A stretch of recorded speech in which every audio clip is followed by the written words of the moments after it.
Ngiye kubereka amahirwe abantu benshi bataramenya ugomba gufatiranya hakiri kare.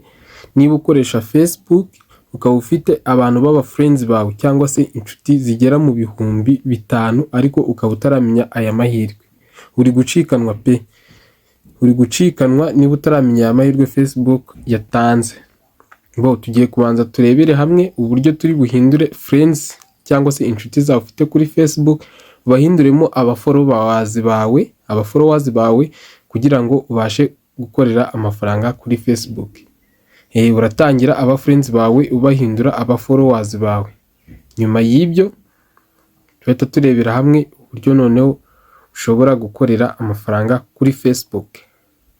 Ikintu cya mbere uri gukore, uraza winjire muri Facebook yawe. Urabona gutya Facebook twayinjiyemo. Noneho ikintu cya mbere tugiye gukora, turajya hano kuri profile kugira ngo tubashe guhindura friends bawe into followers. None umara kujya hano kuri profile kandeho, ubona profile yanjye yaje. Urabona ngiye namaze kubikora. Urabona nayo mfite inshuti 2,000 cyangwa se friends, none zahise zihinduka followers 2.3k cyangwa se zahise zihinduka followers 2,000. Iyo ukoresheje uburyo n'abantu bose bakwatsa ubushuti bahita bahinduka aba followers bawe. Nkuko mubibona ngiye rwose mfite aba followers 2,000.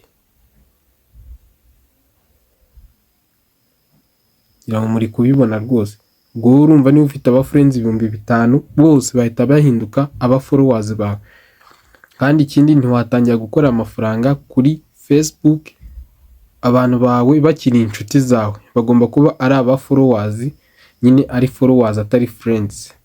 Ibyo byumvikanye. Reka rero uraza ukande hano niba ugifite aba friends.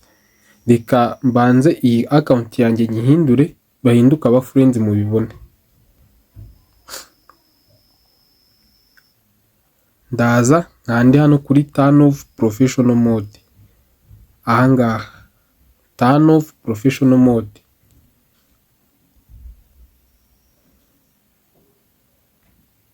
Komeze dukande continue, turning off. Subira inyuma. Nkuko mubibona mfite 1.9k friends cyangwa se aba inshuti 1,900. Ariko mwari muri kubona ko mfite aba followers 2,300. Bariya ni abanyatse ubushuti nyuma yuko mpinduye profile yanjye. Izi friends rero dore ukuntu ugiye kuzihindura aba followers bawe. Izi friends muri kubona hano, ubona mfite 1.9k friends, tugiye kuzihindura followers. Mbibutsa gukora subscribe kugira ngo mujye mubasha kubona amakuru nk'aya ngaya igihe cyose nyasohoye. Nzajya nsohora video buri wa mbere, buri wa gatatu na buri wa gatanu.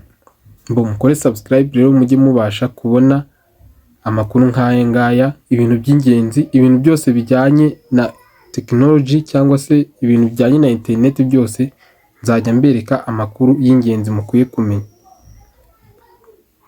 Reka rero noneho tuhite duhindura profile yacu, tuhite tubona aba followers. Uraza ukanda hano n'ubundi ku tudomo 3.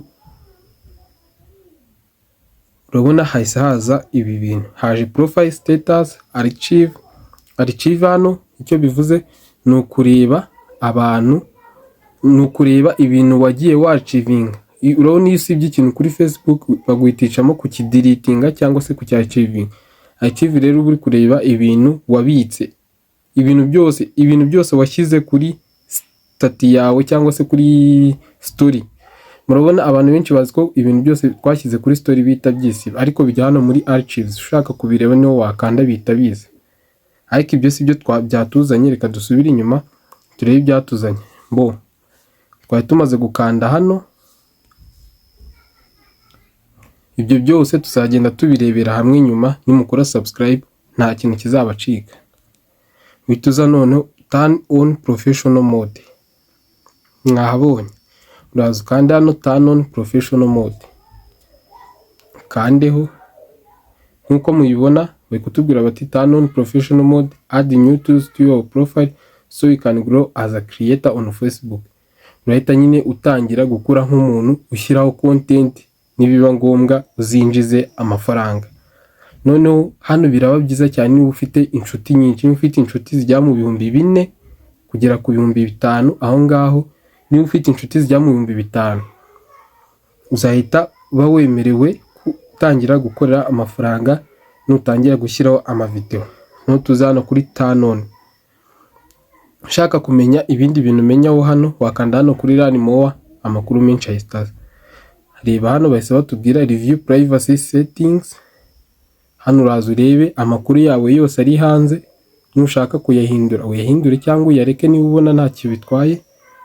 Ushatse wahuza na Instagram account yawe ku bushake bwawe, cyangwa se ikindi cya gatatu wakadingaho description. Urabona nutaninga on professional mode urabutangiye gukora nk'umuntu nyine creator, umuntu ushyiraho video za buri munsi. Urakanda hari ikindi connect with your audience. Hano ushobora gutangira ushyiraho post runaka, Facebook itangiye kuyereka abantu benshi n'abatari inshuti zawe. Ikindi add details of yourself. Ibi byose urabanza ubikore. Ubu ngiye murabona byose narabicompletinze hano hasi.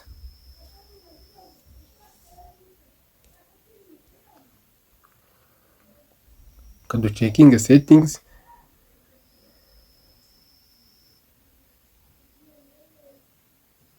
Nkanda done. Na hano kuri connect Instagram. Niba udashaka guhuza na Instagram urayora kanda skip cyangwa and mark as complete. Kandiho hano. Noneho uze ukande hano add your bio. Naho niba udashaka kuyongeraho ukande mark as completed. Ibintu byose uraba udashaka gukora urageze ukanda hano ku turongo dutatu ubikore nkaho byabaye nyine.